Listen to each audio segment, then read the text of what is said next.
Bonjour à tous et à toutes, on se retrouve pour un test de la RTX 4080 de Nvidia, la deuxième carte basée sur la nouvelle architecture de Ada Lovelace. On a évidemment la première ici qui était la 4090. Elle a un prix de sortie de 1469 €, ce qui est pour information 2 fois le prix de sortie de la RTX 3080, ce qui est quand même énorme. Du coup, pour ce prix-là, elle a intérêt à justifier ses performances. La 4080 reprend le même design de la 4090. D'ailleurs, je vous montre la 4090 depuis tout à l'heure et la 4080 est en réalité ici. Elle a donc le même design, 3 slots et refroidissement massif, franchement. Vous avez une 3080 Ti ici pour comparer, c'est juste énorme comme refroidissement. Et du coup, c'est selon moi une bonne chose parce que la carte a un TDP de 320 watts, ce qui veut dire que franchement, elle est extrêmement bien refroidie. Je pense même que c'est la carte Nvidia Thunder Edition la plus silencieuse que j'ai jamais entendue. Parce que cet énorme refroidissement est normalement prévu pour une carte qui consomme plus de 400 watts. Vous avez d'ailleurs le même connecteur 12 pins controversé de la 4090. La différence ici, c'est que l'adaptateur a 3 8 pins au lieu de 4 8 pins pour la 4090. Donc, devrait y avoir moins de soucis justement à ce niveau-là, vu qu'elle consomme moins. Revenons vite fait au GPU au centre de cette 4080. C'est l'AD103 avec ses 9728 coups d'accord. Elle a 16 Go de GDDR6X avec une bande passante totale pour information de 716 Go à la seconde. Elle a une fréquence en boost de 2500 MHz, mais dans mes tests, elle pouvait monter jusqu'à 2750 MHz, ce qui est quand même pas mal. Et le TDP de la carte, comme j'avais indiqué avant, est de 320 watts, qui est d'ailleurs le même que la RTX 3080 d'ailleurs. Le GPU possède également les mêmes nouveautés que la 4090. Forcément, vous avez le double encodeur AV1, les cœurs RT de 3e génération, les Tensor Core de 4e génération et le même Flow Accelerator qui permet de faire le frame génération d'évidemment DLSS 3.0. Bon, bref de blabla technique, je pense que vous êtes plus intéressé de savoir ses performances. J'ai testé sur ma nouvelle table de bench avec un Core i5 13600K. Nous avons aussi 32 Go de RAM à 5200 MHz en DDR5 de chez G-Skill et tout ça sur une carte mère Z690 Hero de chez Asus. Je l'ai comparé à la 4090, mais aussi la 3080 Ti qui est ici, ainsi que la RX 6650. Et tout comme le test de la 4090, j'aurais bien voulu la tester face à une 3090 Ti qui est vendue un peu moins cher, mais je n'en ai pas sous la main. Donc s'il y a un viewer généreux qui veut la prêter ou autre, faites-moi signe. Je vous inclurai quand même un chiffre simulé de la 3090 Ti que j'ai calculé selon les résultats de la 3080 Ti pour que vous puissiez vous faire une idée. Et pour information aussi, je ne l'ai pas comparé à la 3080 parce que honnêtement, elle coûte 2 fois plus cher que la 3080 à sa sortie. Donc pour moi, ce n'est pas vraiment une remplaçante en fait. J'ai également fait tous mes tests en 4K Ultra pour vraiment voir la différence entre ces cartes. Et nous avons d'abord une partie rasterisation puis une partie ray tracing. Donc comme ça vous permet de voir un petit peu. Et aussi, tenez-en compte, il n'y a aucune technologie d'upscaling, que ce soit DLSS ou FSR, qui était activée pendant ces tests. On veut voir les pures performances de ces cartes graphiques-là.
Comme vous pouvez le voir, la 4080 est très performante en rasterisation. Il y a toutefois un assez gros vide entre elle et la 4090, au point même que je pense qu'il y a clairement un espace qui a été laissé pour une future carte graphique, qu'on verra dans le futur à mon avis. Elle est aussi 32% plus rapide que la 3080 Ti, ce qui se traduit à peu près 17% plus rapide qu'une 3090 Ti selon mes chiffres simulés ici. Et enfin, elle est 26% plus rapide qu'une 6950 XT. En ray tracing, la différence augmente grâce au nouveau RT Cœur d'Ada Lovelace. La 4080 est maintenant jusqu'à 45% plus performante que la 3080 Ti. Après, tenez compte ici, j'ai moins testé de jeux ray tracing que quand j'ai fait mon test de la 4090. Donc si j'avais testé plus de jeux, à mon avis la différence aurait un petit peu diminué. Les jeux que j'ai testés ici ont tendance à avoir une assez grosse différence. Ils utilisent assez bien justement ces nouveaux RT Core. Mais quoi qu'il arrive, Nvidia reste en avance par rapport à AMD au niveau ray tracing et même par rapport à leur RTX 3000. Du coup c'est bon au niveau performance, mais il reste le plus important. Combien elle coûte par FPS?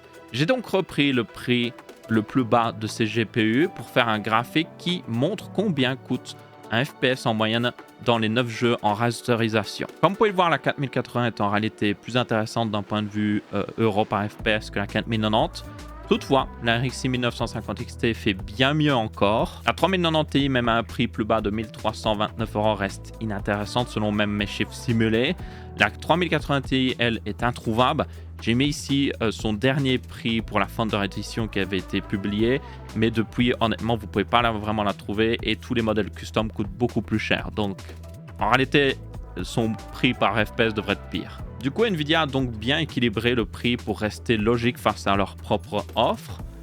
Toutefois, et c'est important, à chaque sortie de nouveaux GPU, le prix en Europe par FPS devrait diminuer, ce qui est logique, les GPU sont de plus en plus puissants. C'était le cas avec par exemple les RTX 3000 à leur sortie. Ici, Nvidia a fait selon moi le strict minimum. Ils offrent un GPU qui s'intègre au marché actuel sans le bouleverser, ce qui est fort dommage et il faudra du coup voir ce que donnent les RX 7000 d'AMD quand elles sortiront en Europe et surtout quand on aura un prix en Europe. En ce qui concerne les chiffres, avec en plus les jeux ray tracing tous mélangés, même ici avec la 6950 XT qui a un petit peu moins de performance en ray tracing, elle reste toujours plus intéressante d'un point de vue coût par FPS. Toutefois, comme vous pouvez le voir, la 4080 reste en réalité plus intéressante qu'une 4090 en termes de prix par FPS, ce qui est quand même notable. À présent, peut-on compenser la différence justement entre une 4080 et la 4090 avec un peu d'overclocking, vu qu'on a un énorme refroidissement? Comme la 4080 tourne à 2750 MHz de base, il n'y avait pas énormément de marge parce que la plupart des RTX 4000, quand vous dépassez les 3000 MHz, vous commencez à avoir des instabilités. Ça semble être vraiment la limite de cette architecture. Du coup, avec un overclocking rapide qui la pousse au-dessus de 3000 MHz et en boostant aussi la mémoire qui est déjà plus boosté que la 4090 de base, j'ai pu atteindre justement une différence de 5%. Donc je suis passé de 109 FPS dans Far Cry 6 à 114 FPS, donc 5%. C'est pas mal, mais ça ne compense pas la différence. Revenons maintenant sur une des nouveautés d'Ada Lovelace, DLSS 3.0 et la génération d'images par IA. J'ai testé la 4080 seule dans F1 2022. Les résultats étaient assez intéressants. On passe de 82 FPS avec Ray Tracing à 132 avec DLSS 2.0, ce qui est déjà exceptionnel. Et quand on engage DLSS 3.0, on passe pour information à 152 FPS. Après, j'utilise F1 2022 ici pour illustrer aussi une des limites de DLSS 3.0. Quand il y a des mouvements très brusques, c'est possible de voir des glitches et autres artefacts qui apparaissent dans les mouvements, justement. Je pense toutefois que cette technologie est très prometteuse et avec un peu d'amélioration, deviendra indispensable pour faire tourner des jeux de plus en plus lourds. Ada Lovelace profite également d'un double encodeur AV1 et je prévois une vidéo où on va explorer un petit peu plus ça, donc n'hésitez pas à vous abonner pour ne pas la manquer. On testera notamment dans DaVinci Resolve ce que ça donne au niveau de l'encodage. Il est l'heure de conclure cette vidéo sur cette RTX 4080. Pour moi, Nvidia a fait avec les RTX 4000 et cette 4080 de très bonnes cartes en termes de performance et technologie à côté. Toutefois, le prix important de celles-ci diminue leur intérêt et elles sont au final similaires en termes de prix par FPS par rapport au RTX 3000. Et c'est sans tenir compte évidemment que des cartes comme la 3080 par exemple sont encore plus intéressantes à ce niveau, si on reste justement chez Nvidia. Si on regarde à l'offre AMD, ça complique encore plus la chose pour Nvidia. Certes, ils font mieux en ray tracing, mais les RX 7000 arrivent et pour un prix sûrement plus bas. Je vous dirais donc d'attendre les RX 7000 honnêtement, afin de voir comment le marché va évoluer au niveau prix. Si toutefois vous êtes absolument en mode « Oh, il me faut une carte Nvidia », pour moi la 4080 reste le choix le plus logique par rapport à la 3090 Ti qui n'a aucun intérêt, et aussi même par rapport à la 4090 en réalité. Si toutefois vous voulez absolument une carte graphique Nvidia, la 4080 est selon moi plus intéressante que la 4090 ou la 3090 Ti, même avec sa baisse de prix. Toutefois, la 3080 reste une valeur très sûre, surtout si vous avez encore une ancienne RTX 2000 ou même une GTX 1000, ce serait déjà une très bonne upgrade. Du coup, merci à tous et à toutes d'avoir regardé ce test, j'espère que vous avez bien apprécié.